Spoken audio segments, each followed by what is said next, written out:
The great question. Imagine waking up one day and realizing you've been living someone else's life. Not just their job or their schedule, but their very values, their fears, their ambitions, even their inner voice. At first, the thought seems absurd. You remember choosing your career, picking your clothes, scrolling through your social feeds. But something in you feels disturbingly hollow, like a once vibrant song has been reduced to background noise. You try to shake it off with coffee, productivity, a podcast on mental clarity, but beneath the curated rituals and polished language, a persistent unease pulses like a low-grade fever. It asks a question you don't want to hear. What if you've never truly met yourself? You look in the mirror and see familiarity, yet it doesn't quite feel like recognition. There's a flicker behind the eyes, like a ghost of who you might have been had you not been taught to numb it, silence it, optimize it. That ghost is your soul, not in a religious sense, but in the most intimate, ancient sense of the word, the core of your being, the still voice that speaks not in language, but in longing. And modern life, for all its comfort and convenience, has a way of slowly strangling it. It begins subtly, the moment you reach for your phone before your thoughts even form. The compulsion to turn every quiet moment into noise, scrolling, checking, consuming, reacting, the pressure to be seen as happy, successful, morally correct, endlessly improving, a creeping fear of missing out that masquerades as ambition. You begin to notice that your thoughts aren't really your own. They're echoes of ads, headlines, influencers, and trending anxieties. Even your dreams begin to sound like motivational slogans, corporate vision boards, or productivity hacks. Somehow your very sense of self has been outsourced. But here's the real paradox. You've never been more connected, yet never felt more alone. Technology lets you speak to anyone in the world instantly, yet the conversations feel hollow. Algorithms predict what you want before you know you want it, yet you feel increasingly uncertain about what truly matters. You spend hours constructing a digital version of yourself that looks nothing like your inner world. And even when you try to pause through meditation apps, mindfulness challenges, or nature retreats, it often feels like a performance of peace, not peace itself. Something is off, deeply, fundamentally off. And so you begin to wonder, what exactly have we lost in the name of progress? Why does comfort often feel suffocating? Why does the pursuit of efficiency leave us exhausted and empty?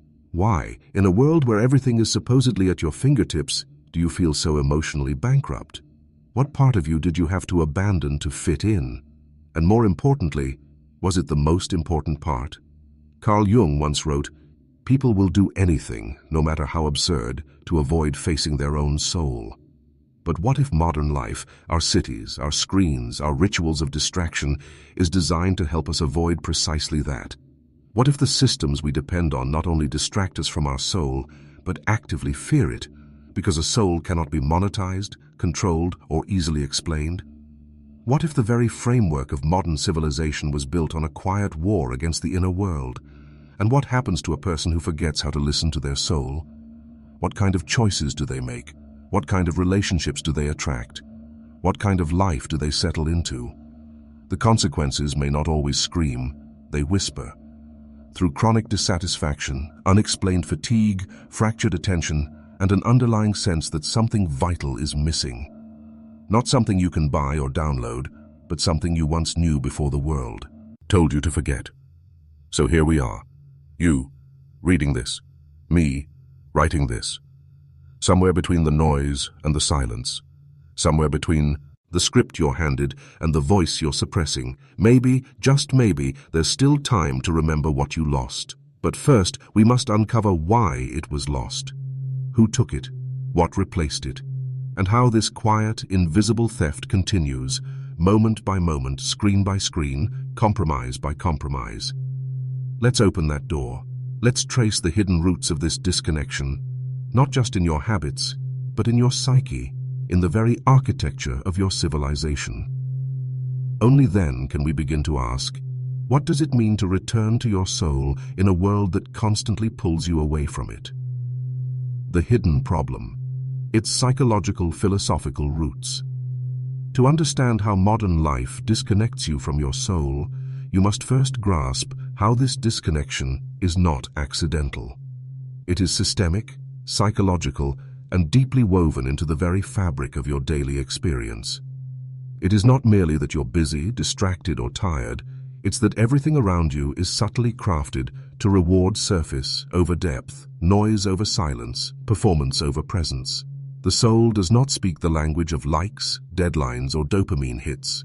It speaks in longing, silence, paradox, and meaning. And we've built a society that finds these things profoundly inconvenient.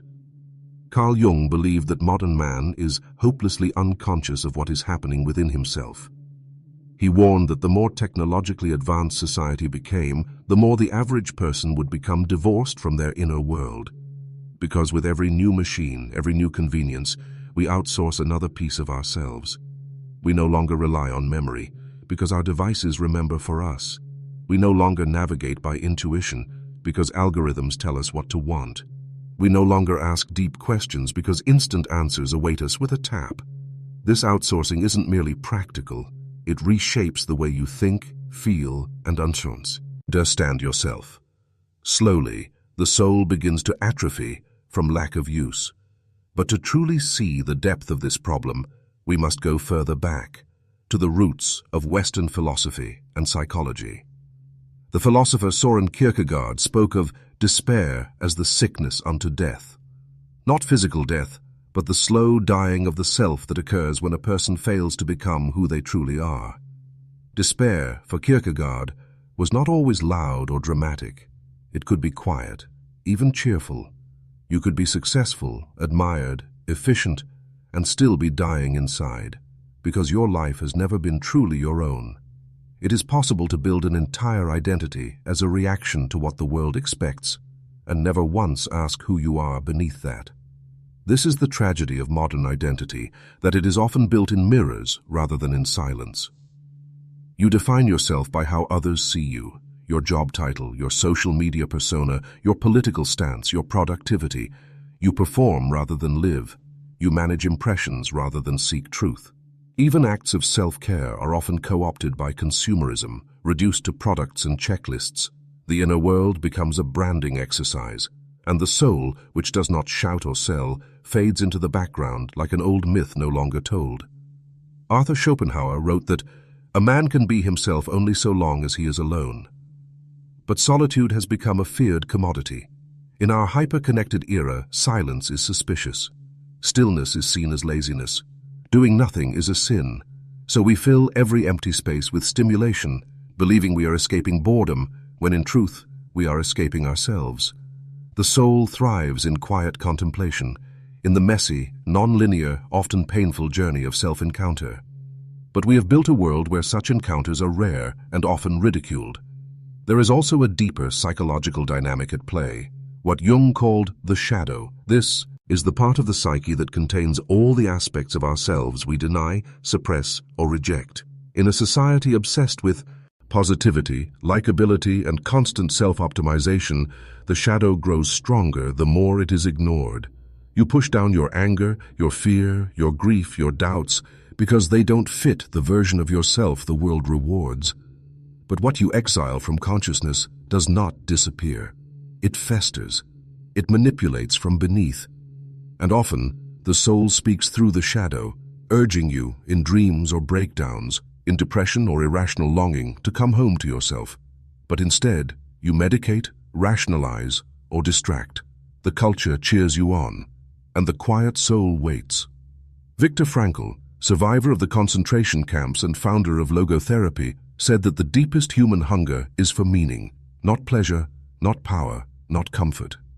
And yet, we've built a world obsessed with the shallow pursuit of pleasure, the illusion of control, and the numbing of discomfort. Every time you feel existential hunger, the culture offers you a snack, a sale, a show, a slogan. But your soul cannot live on snacks. It wants a feast of meaning. It wants authenticity, not approval.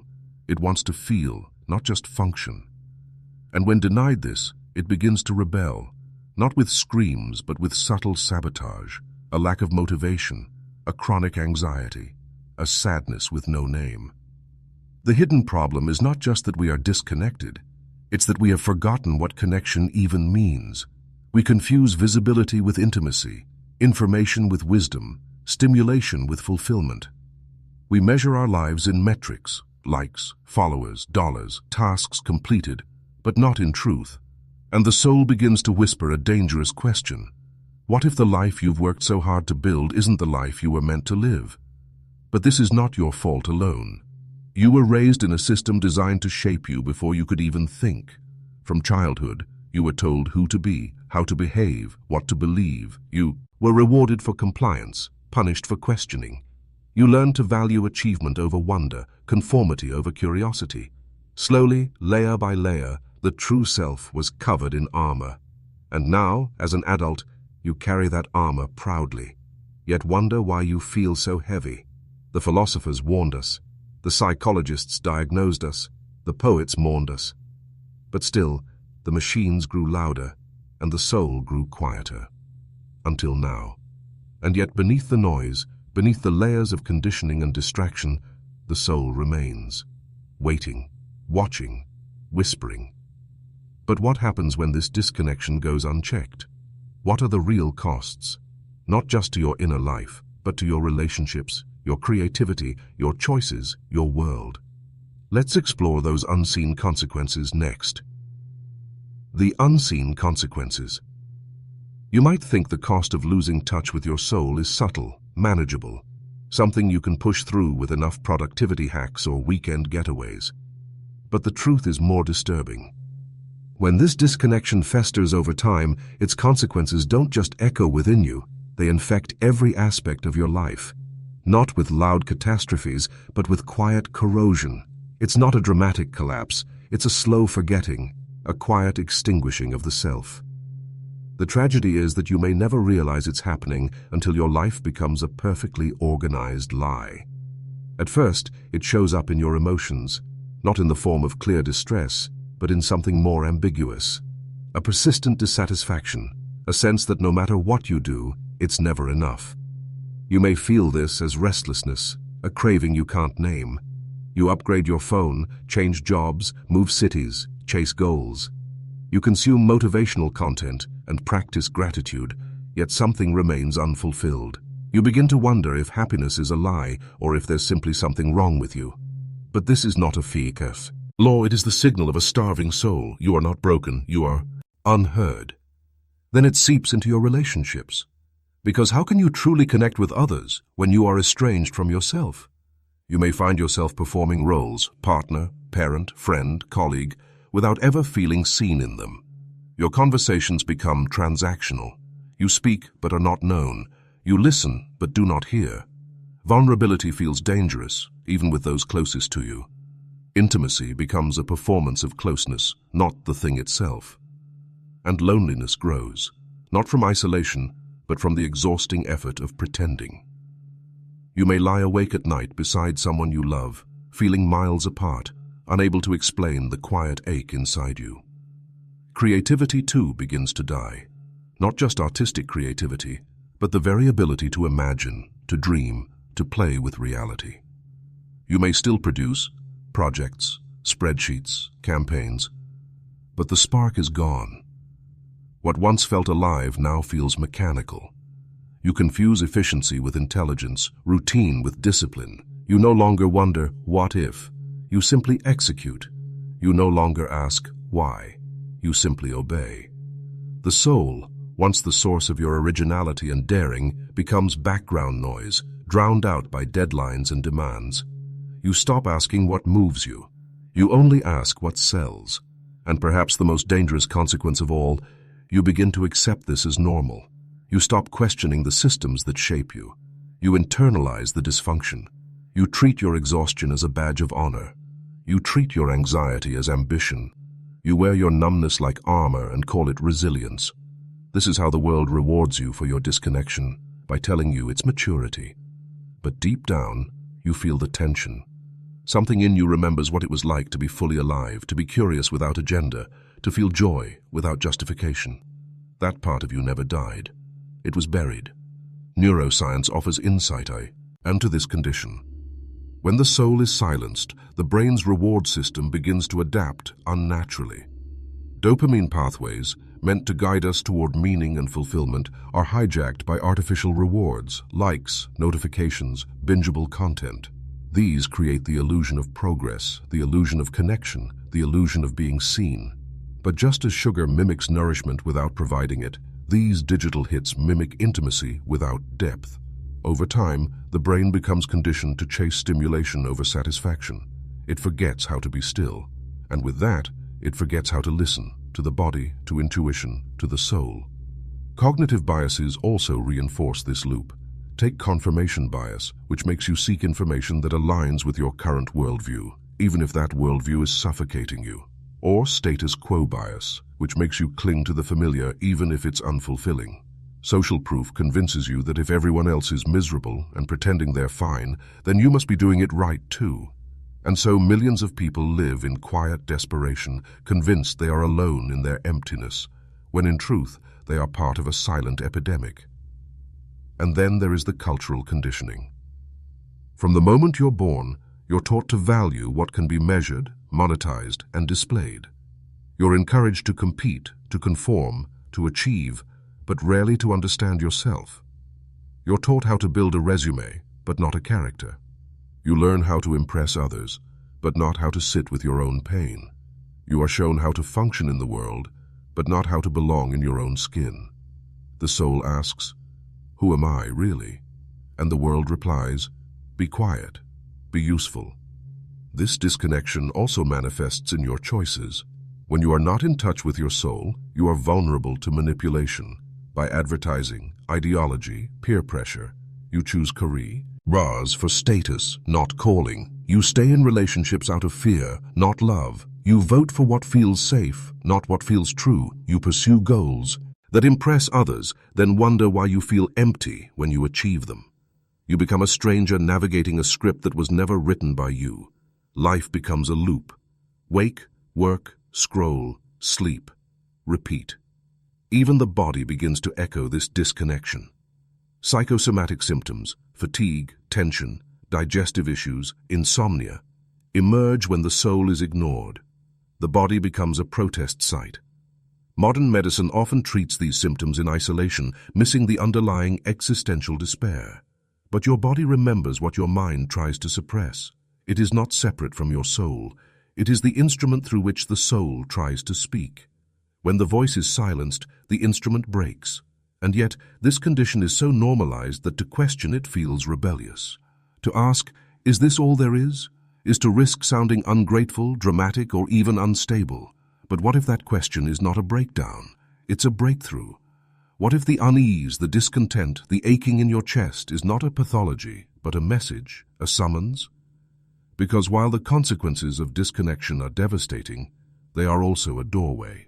The very symptoms that trouble you are proof that the soul still lives, that it resists, that it longs to return. So the question becomes, can you break the spell? Can you remember the sound of your own voice beneath the noise? Can you risk unlearning what the world told you was necessary in order to reclaim what is truly essential? This is the beginning of rebellion. But rebellion doesn't always start with fire and fury. Sometimes it begins in silence. In the moment, you choose to listen. In the instant you say, "Enough." The rebellion. How to break free. Freedom rarely arrives with fanfare. It often begins as a quiet resistance, a pause, a breath, a refusal. A moment where you stop scrolling, stop pretending, stop obeying, and start asking, what if I don't want this life? Not because you failed it, but because it never belonged to you. Rebellion, in this context, isn't about overthrowing governments or setting cities ablaze. It's about reclaiming your interior world from everything that has colonized it, your thoughts, your desires, your truth. This is the hardest rebellion of all, to become who you are in a world that profits from your amnesia. The first act of rebellion is remembering that you are not a machine. You are not designed to be productive at all costs, optimized like a spreadsheet, or measured by metrics that have nothing to do with meaning. This means challenging the cult of busyness, the addiction to efficiency, the pride in burnout. It means redefining success, not as dominance, accumulation, or applause, but as alignment, inner coherence, and soulful presence. It means listening to your body when it whispers fatigue instead of punishing it for not keeping up. It means asking not, "How can I do more?" but what actually matters to me. To break free, you must go inward, not in a superficial wellness industry way, but with fierce honesty. This isn't about mood lighting and detox teas. This is about sitting in silence long enough to hear the voice you've buried, the one that speaks in discomfort, dreams, irrational longing, the one you were told to ignore in favor of being practical, rational, successful. You must learn to trust this voice again. The soul doesn't speak in goals. It speaks in symbols, images, feelings, myth. It speaks when you slow down enough to hear what isn't shouted. Reconnecting with it requires unlearning almost everything modern life has taught you to value. This is where practices of stillness and reflection become radical, not as trendy tools, but as sacred rituals of return. Meditation, journaling, solitude, long walks in nature, these are not luxuries. They are acts of defiance in a culture that demands constant stimulation. When you choose to be still, you allow what has been repressed to surface. At first, it may feel overwhelming, because silence is not empty. It is full of the voices you've muted. But this is the path. As Jung said, until you make the unconscious conscious, it will direct your life, and you will call it fate. Shadow work becomes essential here. You must face the parts of yourself you were taught to hate. Your anger, your envy, your shame, your doubt. These are not flaws. They are signals. Each shadow holds a truth you were too afraid to integrate. When you avoid them, they rule you from the dark. When you face them, they become your guides. Carl Jung believed that the gold you seek is hidden in the cave you fear to enter. To reclaim your soul, you must enter that cave, not once, but again and again. This is the sacred labor of selfhood. But rebellion isn't just introspective, it's also relational. It requires dismantling the false personas you wear in public, the agreeable mask, the filtered face, the curated identity. It means being willing to disappoint others to be true to yourself. It means risking rejection, confusion, or ridicule. Authenticity always has a cost, but the cost of inauthenticity is far greater. A life lived as an echo. You must begin to speak your truth, not the safe truth, but the deep one. The one that trembles on your lips because it feels too raw. That's how you know it matters. You must also reclaim the sacred, not necessarily in a religious sense, but in the sense of reverence, for life, for beauty, for the mystery that defies explanation. Modernity mocks reverence. It prefers knowledge over wisdom, utility over awe. But the soul thrives in the presence of mystery. This means seeking moments that remind you of your smallness and your depth, staring at the stars, listening to ancient music, reading poetry that makes you cry without knowing why. It means creating without an agenda, drawing, dancing, writing, not for fame or monetization, but because it connects you to something timeless. Rebellion also means building different relationships with people who see you, not just the role you play. This requires vulnerability, boundaries, and a willingness to leave spaces where you are merely tolerated. The soul shrinks in environments where it must constantly explain or defend itself. It expands in the presence of those who speak its language. Seek those people, and be that person for others. Another act of rebellion: protect your attention like it's sacred, because it is. Modern life is built on harvesting your attention, fracturing it, monetizing it. Every notification, every algorithm, every ding is a hook pulling you further from presence. To reclaim your attention is to reclaim your life. This means turning off what numbs you and turning toward what nourishes you. Read long books. Have conversations that wander. Sit without checking your phone. Boredom is not your enemy. It is the doorway to creativity, self-awareness, and soul restoration. And perhaps the most radical thing of all, trust your longing. That ache you feel when you stare out the window, that tug when you hear a certain piece of music, that inexplicable yearning when you imagine a life more aligned. It's not fantasy, it's memory. The soul remembers what the mind forgets. That longing is a map. Don't rationalize it away, follow it. Let it lead you into uncomfortable truths, strange fascinations, and quiet joy. Let it pull you out of the life you've been performing into the life you're meant to live. Breaking free is not a one-time event. It is a lifelong process of waking up again and again.